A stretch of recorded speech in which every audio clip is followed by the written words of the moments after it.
2, 3. E ao anjo da igreja que está em Filadélfia, escreve: isto diz o que é santo e o que é verdadeiro, o que tem a chave de Davi, o que abre e ninguém fecha, e fecha e ninguém abre. Eu conheço as tuas obras, eis que diante de ti pus uma porta aberta, e ninguém a pode fechar.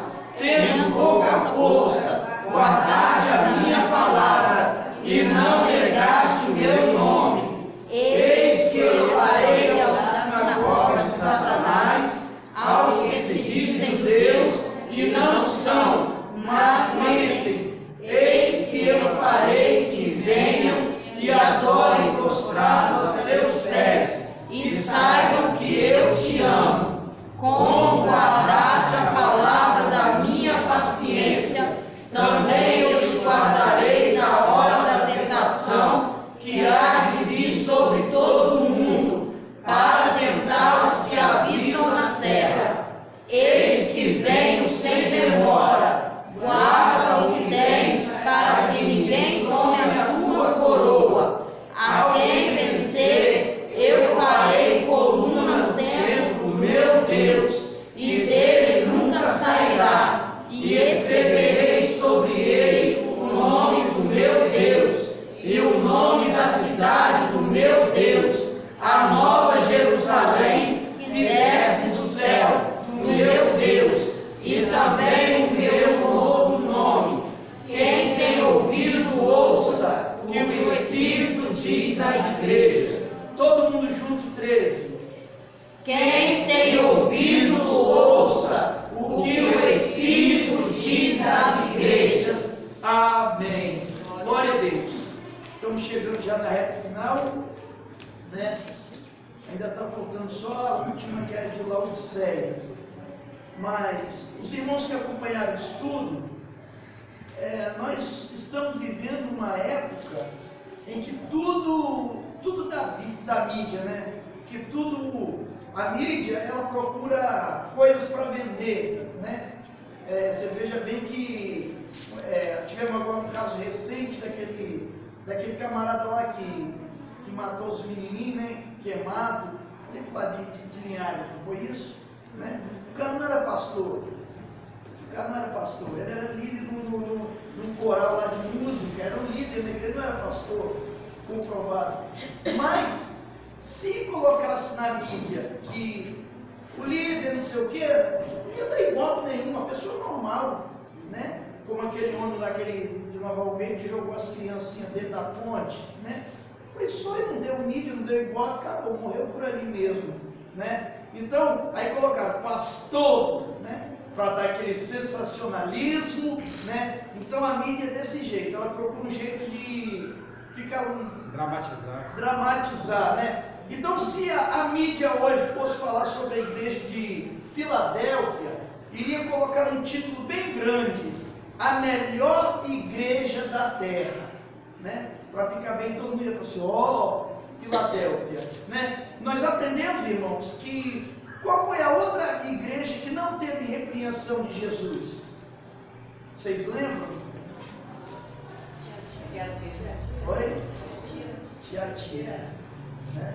Tiatira não teve nenhuma, né? Nenhuma repreensão. Pois é. Foi Tiatira mesmo? Foi não. Foi qual? Esmirna, né? Que era pobre, né? Era pobrezinha, era uma igreja pobre financeiramente, mas ela era rica das coisas de Deus. Então, duas igrejas que não teve repreensão, foi a de hoje, Filadélfia, e a igreja de Esmirna, né? Que não tiveram. As outras sempre teve alguma coisa, alguma correçãozinha da parte do Senhor. Hoje nós vamos estar falando, irmão, sobre Filadélfia, né? Tem tanto hino sobre Filadélfia, eu tentei até baixar um aí para poder botar, mas o celular está gravando. Então, né, muito hino sobre Filadélfia. Filadélfia nós podemos botar nessa mãe como a igreja modelo, né? O primeiro versículo começa dizendo assim, mantenham a Bíblia aberta, e a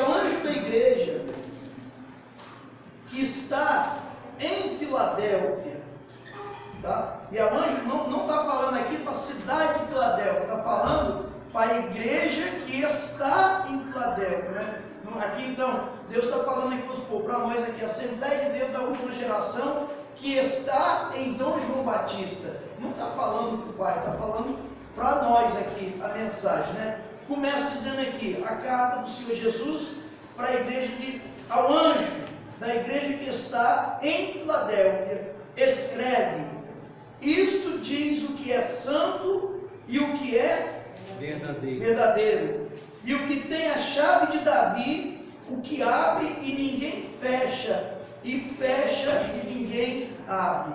Nós vemos, irmãos, que para cada carta que nós aprendemos aqui, Jesus ele se apresenta com uma particularidade. Aqui ele se apresenta dizendo que ele é santo. Jesus é santo. Apóstolo Pedro, nas suas cartas, ele fala que se alguém quer andar com o Senhor Jesus, tem que andar do mesmo jeito, porque ele é santo. E nós temos que ser santo em toda a nossa maneira de viver, né? O apóstolo Pedro ele recomenda. Então nós vemos aqui que tem uma santidade muito grande. Jesus ele diz: eu sou santo e eu também sou verdadeiro. Quem é verdadeiro? Quem é verdadeiro detesta mentira. Detesta mentira. Se bem que tem umas pessoas aí que sempre contam aquelas mentirinhas para escapar de alguma situação, né? Não recebi ainda. Você está onde? Está em um lugar, fala que está no outro. Mas isso tudo, irmão, mentirinha, mentirão, tudo é mentira. E o que diz a Bíblia em João 8,44? Alguém sabe de qual aí? Versículo muito conhecido. Pai da mentira? Quem? O pai da mentira? Que é o pai da mentira. Quem é o pai da mentira? Então, se alguém é mentiroso, dificilmente pode ser chamado de filho de Deus, né?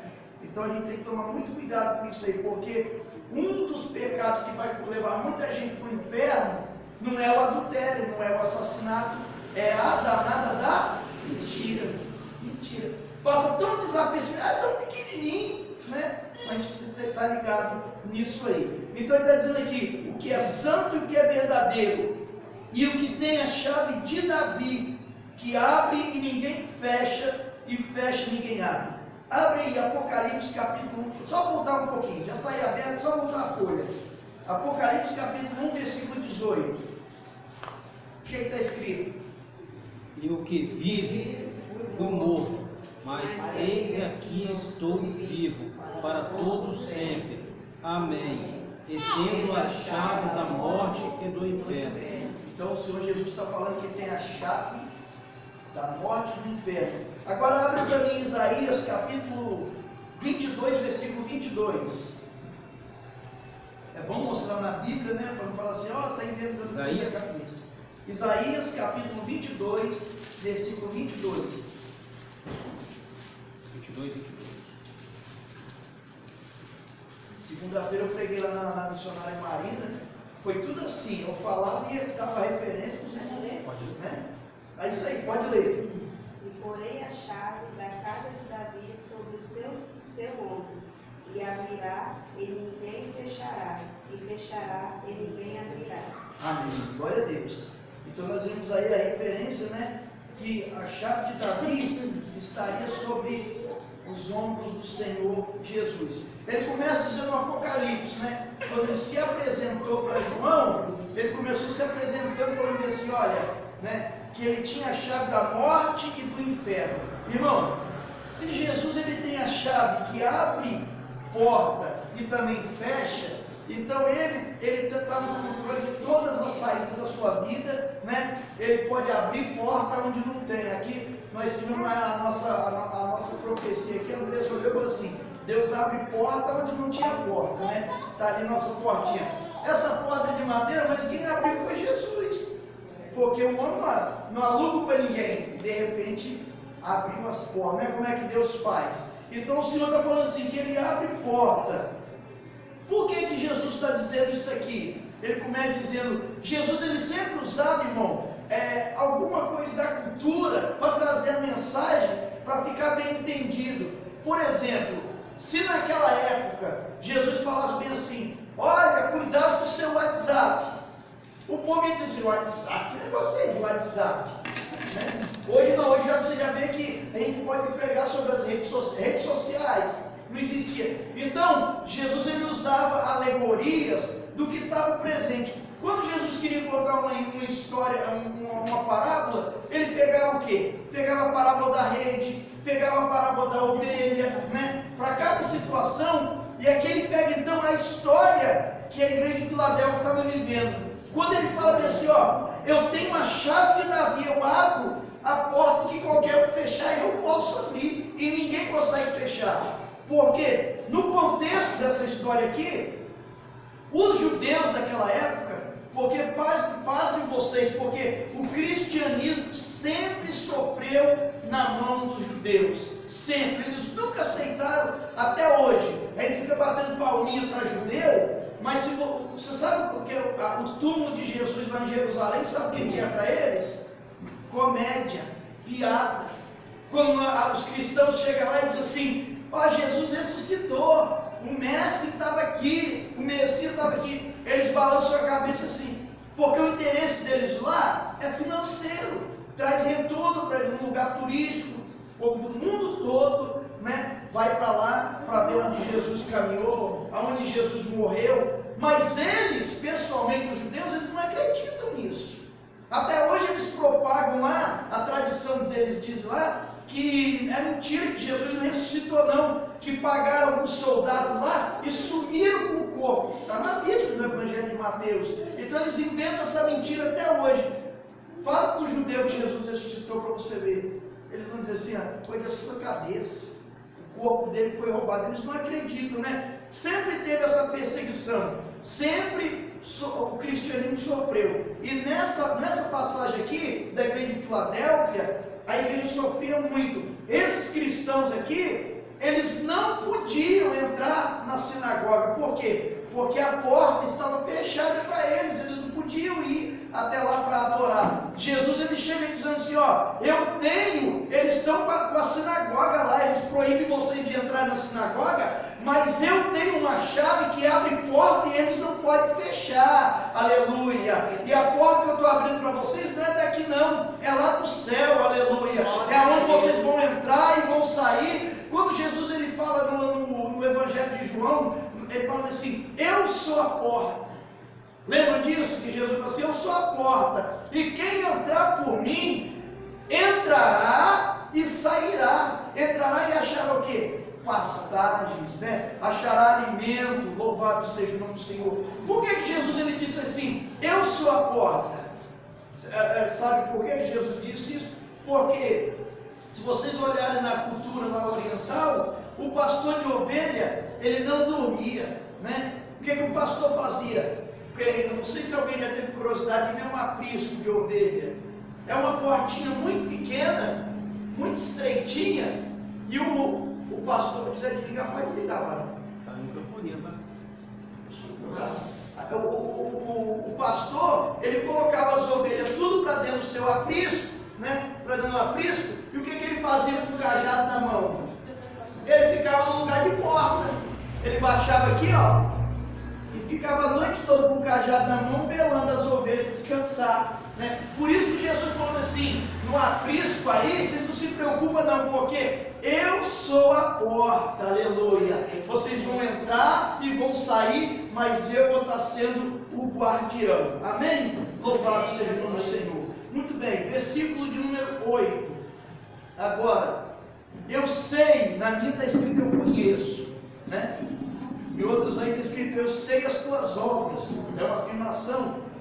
Mais uma vez o Senhor falando, eu sei as tuas obras. Eram obras tão boas dessa igreja de Filadélfia que o Senhor não quis nem falar. E todas as outras, o Senhor falou assim, eu conheço as suas obras, a sua fadiga, a sua paciência, a sua perseverança, mas eram obras tão puras dessa igreja de Filadélfia, que o Senhor falou assim, ó, eu conheço as tuas obras, vírgula.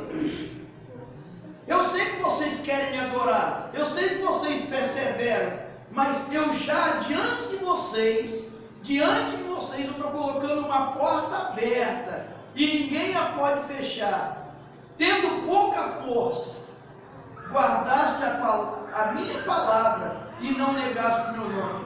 Essa pequena força aqui, por quê? A gente tem que estudar muita cultura.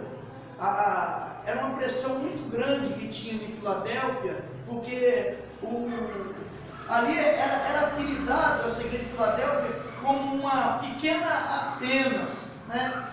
Muito tempo de idolatria, muita pressão política, muita influência. E para ser crente ali fervoroso, sofrer a pressão, então Jesus está falando que vocês têm pouca força. Essa pouca força está dizendo assim, que é fraquinho. Está dizendo que eles eram um grupo muito pequeno, mas eles perseveravam, ainda que com pouca força, né? Aí que eu aprendo aqui mais uma vez, que Jesus não está interessado em muita quantidade, Jesus está interessado em qualidade. Porque senão ele podia dizer assim, ó, muitos são chamados, poucos são chamados e muitos são os escolhidos, né? Nós sabemos que vai ter uma seleção. Para ir para o céu, não vai ser de qualquer maneira. É um remanescente, é um apanhado que vai subir, né? Aqueles que estiver preparado que vão subir. Não é de qualquer maneira. Como eu falei que a porta do aprisco é apertadinha. A do céu, irmãos, também é muito apertada. E uma coisa que eu quero dizer para os irmãos, que bagagem lá não vai entrar. A gente se preocupa com tanta coisa, mas vai ficar tudo aqui. O que vai subir lá é o nosso corpo purificado, a nossa alma purificada, o nosso espírito purificado. É nisso que Jesus, a mensagem de Jesus é essa. Vamos se preparar para o nosso encontro lá no céu. Amém? Glória a Deus. A gente se preocupa com tanta coisa e muitas das vezes a nossa alma como é que está? Está gemendo, né? Louvado seja Deus. Como guardaste a minha palavra e não negaste o meu nome. O Senhor está falando, ó, vocês tendo pouca força, guardam a minha palavra e não negam o meu nome. Abra para mim aí, João, Evangelho de João, capítulo 14, versículo 23. Olha o que acontece com quem obedece a palavra e guarda. Pode ler. Jesus respondeu e disse-lhe: se alguém me ama, guardará a minha palavra, e meu Pai o amará, e viremos para ele e faremos nele morada. Vocês viram aí a promessa? Para quem obedece a palavra, ama a palavra e guarda. Qual é a recompensa, irmã Paula? A senhora leu aí? Guardará a minha palavra, e meu Pai o amará, e viremos para ele e faremos nele morada. Primeira promessa de bênção para quem ama a palavra de Deus, que vai desfrutar do amor de Deus, vai compreender o amor de Deus, vai estar debaixo do amor de Deus. E a segunda recompensa, Jesus falou, eu e o Pai viremos a Ele e nele faremos morada. Pode cantar muito bem, nada contra os louvores. Louvores são uma bênção, prepara o coração. Você pode cantar, mas se você não é obediente à palavra, irmão, fica difícil o negócio. Apóstolo Tiago falou assim, que nós não sejamos somente ouvintes da palavra, mas também praticantes da palavra. Praticante. Sabe o que é praticar? É você botar no seu cotidiano, no dia a dia, né? Você vai passar por situações adversas, por aflições, por problemas, mas você vai ficar assim, não, mas eu sou servo do Senhor, eu tenho que cumprir a palavra na minha vida. Eu estou passando por uma luta terrível no trabalho. E por causa do meu testemunho eu não posso reivindicar meu direito. Estou com minhas férias vencidas. Meu patrão nem toca no assunto pagar. Você está entendendo como é que é as coisas? O que eu posso fazer? O que me resta? Afrontar? Como é que é? Ele está esperando, o diabo está esperando essa brecha. Aí eu vejo Jesus, age. E o Senhor fala, fica calado, eu estou agindo. Amém. Testemunho. Estão te perseguindo? Perdoa. Estão falando mal de você? Perdoa. Para que bater boca? Né? Eu estava resolvendo uma situação aí, pendente que está acontecendo.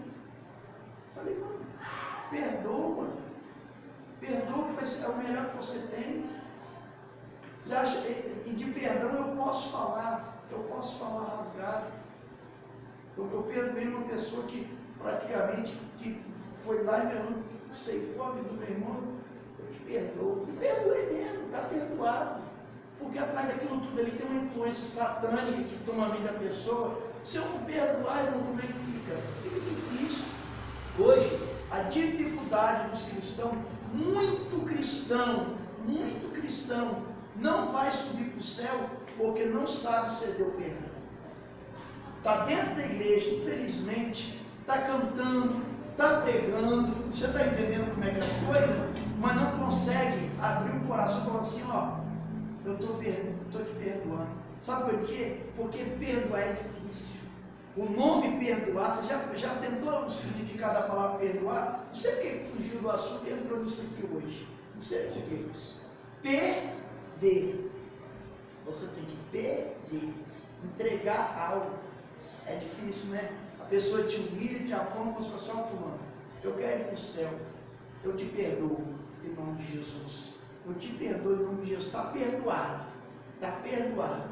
Para você perder algo que é seu. Perdeu para você conquistar. Então, tem pessoas, já é comprovado pela ciência, que quem não perdoa fica sendo portador até de doenças físicas. Você sabe o que é isso? Que coisa maligna. Irmão, perdão é uma palavra que você destrói legiões de demônios. Você quebra guerra, você acaba com guerras por causa da palavra perdão. Você vê esses países aí que não se comunicam, né? Aí vai lá, um aperto de mão, selando ali, aquilo ali acaba com aquela guerra toda. Então, o que Deus quer de nós, o ensino de Jesus para nós é perdoar. Cuspiram em Jesus, maltrataram Jesus, defamaram Jesus, bateram com a cana de Jesus, colocaram uma venda nos olhos de Jesus, esbofetearam Jesus. E sabe o que eles falaram? Diga aí, profeta, quem é que te bateu? E Jesus mudo. A única coisa que Jesus fez, quando estava lá na cruz, de braço aberto, ele falou assim, Pai, perdoa eles, porque eles não sabem o que fazem. Irmão, intriga não é coisa de Deus, é coisa de diabo. Amargura não é coisa de Deus, não pode ter no nosso coração, que é obra da carne. A Bíblia diz Gálatas que é obra da carne. Não sei porque, eu tenho que ensinar na direção do Espírito Santo de Deus. Queria falar sobre Filadélfia, mas o Espírito Santo está trazendo isso para nós aqui nessa noite. Tome cuidado, porque vocês aprenderam, glória, não testifica. Nós aprendemos aqui sobre a igreja de Sardes, que tinha muitas pessoas que ainda não tinham contaminado as suas vestes. Né? Eu tenho falado sempre isso aqui. Quando você não se suja, o diabo tenta te jogar lama para te sujar. É as pequenas coisas que a gente tem que tomar cuidado. Tem que tomar cuidado. Porque quando você tem um coração perdoador, fica muito mais fácil de Deus trabalhar na sua vida. Você é bobo, irmão? Não. Você está sendo esperto, porque você está ganhando no céu e você está diminuindo inimizade para a sua vida aqui na terra. Né? Vai perdoando. Daqui a pouco Deus trabalha e Ele vai te honrar. Essa igreja aqui, ó, olha o que Jesus falou para essa igreja, versículo 9, né? Olha só. Eis que eu farei aos da sinagoga de Satanás, aos que se dizem judeus e não são, mas mentem.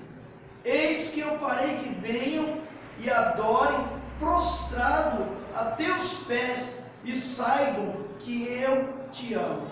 Irmão, isso aqui é uma palavra, é profética, não está dizendo aqui que alguém ia chegar no joelho, eu vou te adorar porque você é do Senhor. Não, nem os anjos quiseram isso, tá? Você vai ficar ajoelhando, tem pessoa que pensa assim, pastor, ora por mim, aí pega, ajoelha na minha frente, aquilo eu acho uma posição muito, muito estranha, uma posição ajoelhando na frente de um homem, não sei para que isso, né? Que os anjos, quando vieram entregar a mensagem para João, né? João ia para adorar, levanta daí, adora a Deus. A mesma coisa foi Pedro e foi Paulo e Silas, né? Paulo e Silas foi lá, fizeram um monte de maravilha. Aí o povo, é Mercúrio, é Júpiter, os deuses estão no nosso meio. A cidade se parou para adorar. Pode levantar daí, porque nós somos homens pecadores, igual a vocês mesmo, né? Então aqui está dizendo, esse prostrado e adorado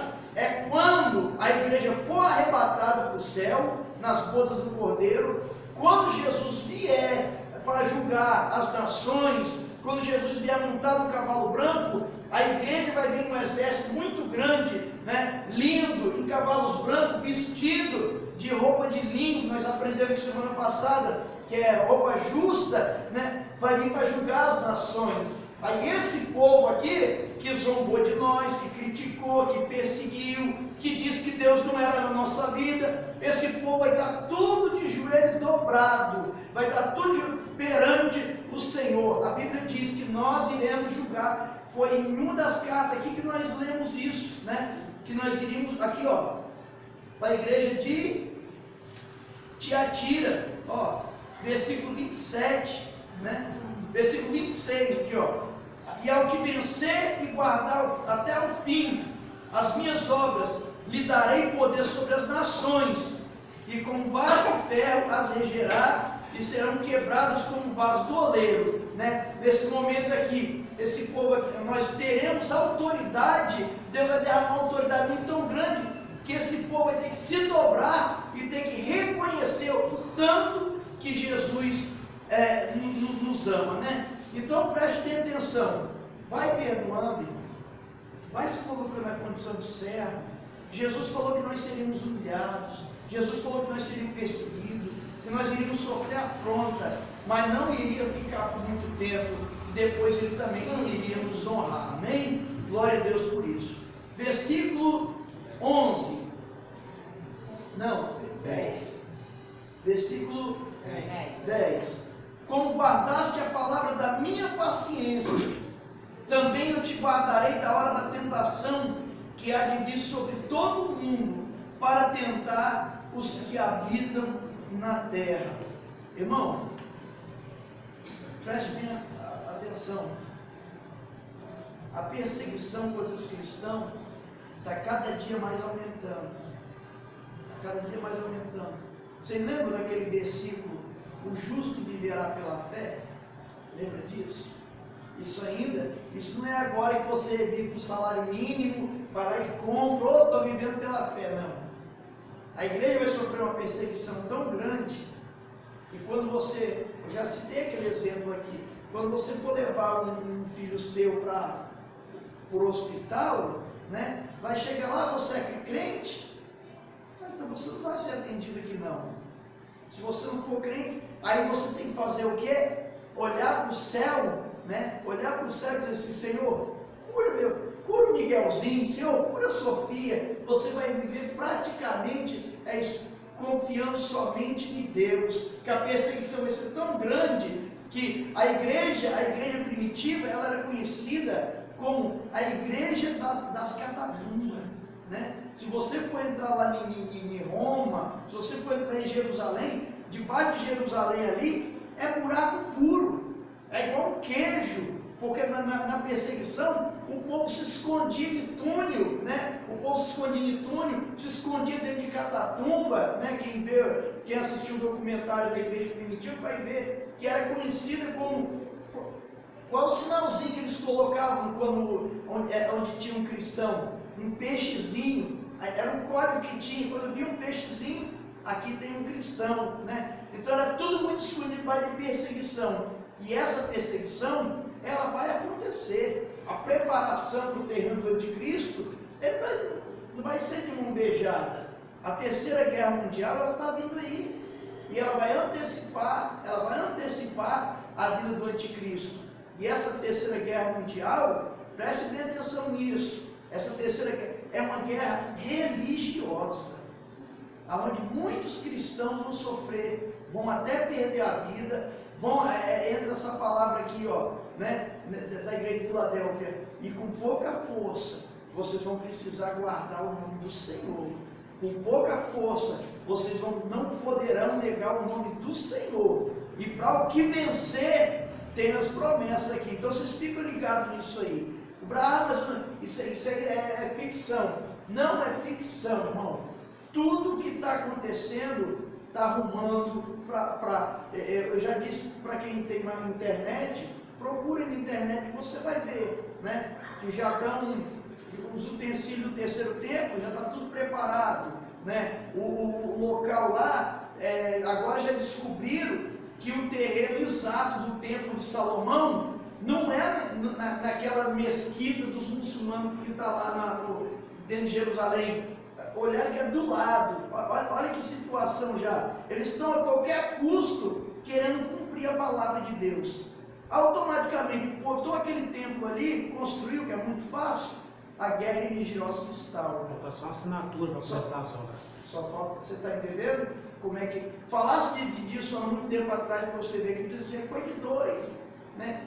Quanto tempo atrás os irmãos que têm mais de 20 anos de evangelho falavam de chip? Lembra disso? Que ia ter um chip, que ia ser, o pessoal ia ser todo mundo, né? Há 20 anos atrás, há 20 anos já ouvi isso.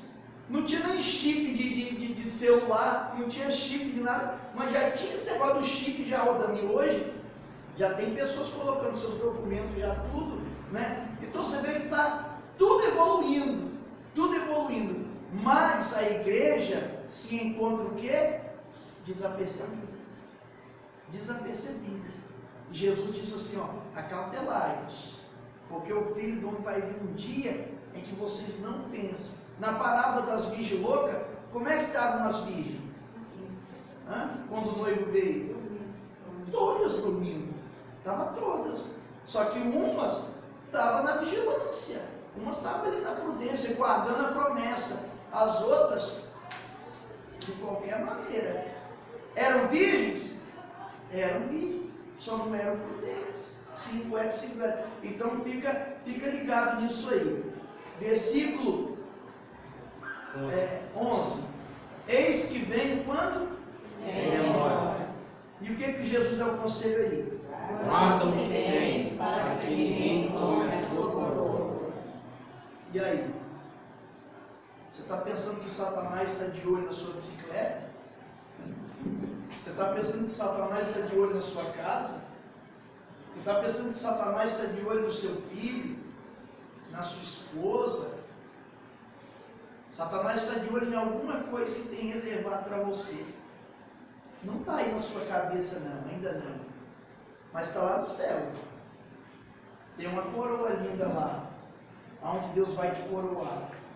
E Ele quer fazer de qualquer jeito para você perder essa coroa. E Jesus ele falou assim, ó, eis que venho sem demora. Irmão, mas já tem 10 anos que eu estou na igreja, eu estou escutando a mesma coisa. Nós aprendemos aqui, como guardaste ao 10, como guardaste a palavra da minha paciência. Deus é muito paciente, não é? Jesus é muito paciente, né? Com o que está acontecendo aí. Essa semana eu abri o Facebook, estava um gordo feio, pegando a criancinha e batendo na cara da criancinha. Né? O outro esses dias pegaram até com os cachorros, comeu até um cara falar aqui em respeito às irmãs. Que situação! E ainda assim o Senhor falando, eu estou irado, mas a minha paciência ainda é maior do que a minha ira, porque ainda eu acredito que tem muitos que ainda vão conhecer a palavra, né? Porque a Bíblia diz que Deus não tem prazer na morte do ímpio. A misericórdia e a longanimidade de Deus é tão grande que diz a Bíblia, livro de Ezequiel, que Deus não tem prazer na morte do ímpio, mas que o ímpio se arrependa, se converta dos seus pecados e viva. Sabe onde que Deus tem prazer? Na morte de um servo dele. Coisa linda é quando um servo morre. Ele não morre, na verdade, crente não morre, né? Crente tem a vida eterna. Só ultrapassa a fronteira, volta para casa. Volta pisar isso aí, volta para casa, vai embora, né? Eu não gosto muito de velório. Eu fico, meu Deus, me chamar para fazer um culto fúnebre, eu não gosto. Porque eu fico com aquela sensação ruim, não é medo, não é uma sensação ruim, sei lá. Mas eu fui em 2 velórios que aquilo me marcou muito. O velório da Bisa e o velório do presbítero Levi. Que velório cheio de Deus, irmão. Que coisa linda. Um velório, mas que coisa linda. O pessoal tudo ali é emocionado, o pessoal alegre, avivado, com alegria, dizendo assim, tinha uns que falavam bem assim, ó, eita glória. Bisa, eu queria tanto estar no seu lugar. Você já pensou? Eu queria estar tanto no seu lugar. Quem é que queria estar dentro do caixão, irmão? Mas quando você vê que aquela pessoa tem certeza da salvação, que está só a capa ali, que já está lá do lado de Jesus, abraçadinho com Jesus, hein? Agora, quem quer ver um traficante assassinado dentro do caixão e fala, eu queria estar no seu lugar, está aqui amado. A casca está ali, está sofrendo, né? Então, é diferente. Até a morte do servo de Deus, irmão, é coisa linda, né? Hoje, quando ganha tempo, o pastor Paulo Leiva Macalão é um dos heróis da fé que eu admiro muito. Pastor presidente e fundador do Ministério Madureira. Ele, 20 dias antes, Deus mostrou para ele como é que ia ser o velório dele. Falou, se prepara, meu servo, que eu vou, daqui 20 dias eu vou, e vai narrando como é que vai ser. Ele botou as florzinhas aqui dentro do caixão, ele escreveu tudinho, botou na pastinha dele. Faleceu com 20 dias, teve um avivamento, lá na Baixada do Fluminense, teve um avivamento tão grande, que quem tocava no caixão era batizado do Espírito Santo. Né? E Deus falou para ele, vou ter um avivamento tão grande, o que você não fez em vida, você vai fazer na morte, aleluia, e está registrado até hoje no livro Heróis da Fé, esse fato. Os filhos foram pegar na pasta o documento para poder inventar aquelas coisas, acha a cartinha dele, tudo registrado com o dia que ele registrou tudinho. Você está entendendo o que é isso, irmão? O zelo, até a sua morte é cuidado por Deus. É um prazer que Deus tem. Lutou, guerreou, mas tem uma coisa, ele perseverou e ele é digno de estar comigo lá na glória. Louvado. Eu fico imaginando que tristeza que tem no coração de Deus quando um desviado dessa sepultura e vai para o inferno. Portador de promessa, né? Porque tem uns pregadores que pregam por aí que quem tem promessa de Deus não morre. Isso é mentira. Isso é mentira. Morre sim, eu já vi muitos pregadores morrer. Eu já vi que abandonou Jesus, foi para a balada, né? Tomou um tiro na cabeça e cadê? Ué, não morreu não? Por quê? Né? Abraão tinha promessa, que aconteceu com Abraão na Bíblia. Todos morreram sem alcançar a promessa. Por causa de nós, então, cuidado com esse negócio de quem tem promessa não morre. É melhor a gente estar vigilante, né? Guarda o que tu tens. Eu não sei, cada um tem um pouco aqui.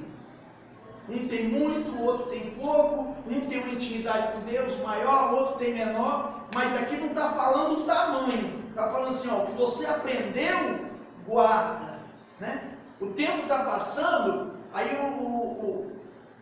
não sei se posso chamar de pastores, eu não sei se posso chamar, que vai mudando, vai abrindo caminho, vai abrindo a porta, vai enlarguecendo, né? Para ganhar autoridade, ganhar volume de gente, e o Senhor está falando assim, ó, guarda o que tu tens, aquilo que eu depositei na sua vida, zela, guarda, cuida, né? Porque, senão, para que ninguém tome a tua coroa. Está falando aqui, irmão, que não é só o diabo, não.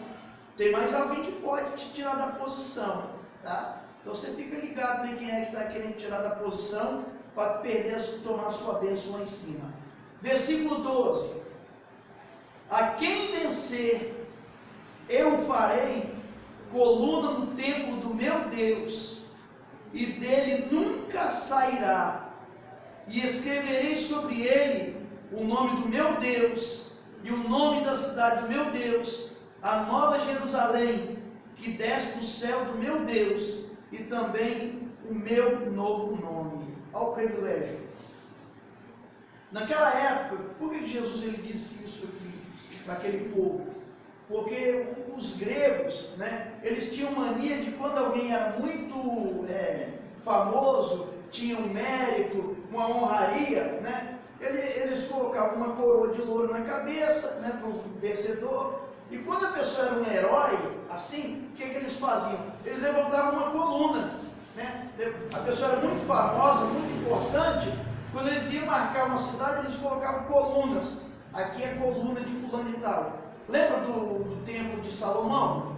que tinha duas colunas da entrada, né? Até hoje fala o pórtico, né? Coluna de Salomão. Então, me fez lembrar muito sobre a maçonaria. A maçonaria que tem essas presepadas de ficar levantando coluna, né? Tanto que as obras dele, tudo tem coluna na frente, é um marco que eles têm. Faz uma obra, mete uma coluna com o nome do maçom mais influente da cidade. Aqui o Senhor está falando assim, olha, vocês foram desprezados, vocês nunca tiveram coluna nenhuma aqui na igreja de Filadélfia, né? Mas tem uma coisa, vocês foram desprezados aí dentro da cidade de Filadélfia. Agora lá no céu não. Lá no céu vocês vão ser honrados, vocês vão ser coluna do templo do meu Deus, e dele nunca sairá. E escreverei sobre ele o nome do meu Deus, né? Olha que honraria. A cidade do meu Deus, a nova Jerusalém, que desce do céu do meu Deus. E também o que aí, irmão? Meu novo nome. Quem é que disse isso? Hã? Quem é que disse isso para a igreja de Filadélfia? Jesus. E Jesus fazendo a promessa o quê? Que lá nós vamos lá no céu descobrir o quê? Para uma igreja aqui, ele diz que, para a igreja de Pérgamo, ele diz que quem não tinha as vestes contaminadas, iriam receber uma pedrinha branca com um novo nome, né? Até que nós aprendemos que cada um lá vai ter um nome diferente. Aqui Jesus ele promete para a igreja de Filadélfia, e lá vocês vão conhecer o meu novo nome. Uai, já pensou? Então lá o nome de Jesus não é Jesus, não é Cristo, não. Tem outro nome, e é mistério. Não me pergunta qual será, porque é só para os vencedores. Eu ainda estou na batalha. Eu ainda não sou vencedor ainda não, então você não pode perguntar nada disso, né? Daqui a pouco vai aparecer uns abelhudos aí botando nome, pesquisando, não sei o que. Aqui está falando assim, que é só para o vencedor que já for coluna do templo de Deus. Assim, ó, e lá também, e também descerá do céu do meu Deus, e também o meu novo nome. Quem tem ouvido, ouça o que o Espírito diz às igrejas. Falando para nós, né? Filadélfia significa amor fraternal. A igreja de Filadélfia. Esse nome foi dado para essa cidade porque um irmão amava tanto o outro, né? O fundador de Pérgamo, ele abriu essa cidade e ele ofereceu para o irmão dele e colocou Filadélfia, que significa amor fraternal, um amor muito íntimo, né? Quando os gregos foram definir a palavra amor, eles foram divididos em 3 partes, para ficar bem entendido. Até hoje ninguém explica o que é amor. A verdade é essa. Cada um ama. Miguelzinho está com sono. Pega o colchãozinho e bota no frente. Então, 3 palavras gregas que se definiam, os gregos definiam. O amor, esse amor é perigoso. O amor eros. Já ouviram falar desse amor?